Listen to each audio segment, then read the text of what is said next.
It's called the Topspin 360 and is being used by Western Mustang football players as a concussion prevention device. If anyone suffers a concussion, that they are 3 times more likely at risk at suicide.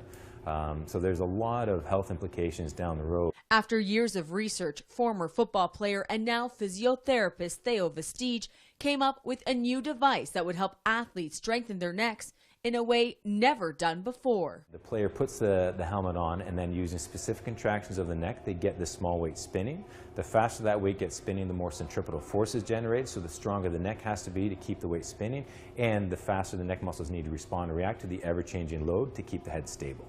The Western Mustangs football team started training exclusively with the Topspin 360 this season, and already the players and coaches are noticing a difference. The first thing I noticed is how sore I was the next morning when I woke up.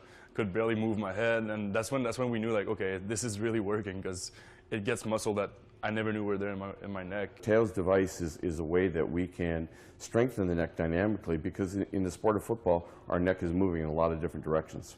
So far, Mustang players who've been training with the Topspin 360 as part of a research group have not suffered any concussions during the game, which is promising for these young athletes. That was awesome to just see, okay, there's research that proved that this is helping us, and this is how it's helping me. That's how much stronger I am, and all my teammates are doing the same thing. It's just fun to see that everyone's getting safer and stronger. The next step is to get other teams both in Canada and the U.S. to start training with the device, with the goal of making the sport of football a safer one. Celine Moreau, CTV News.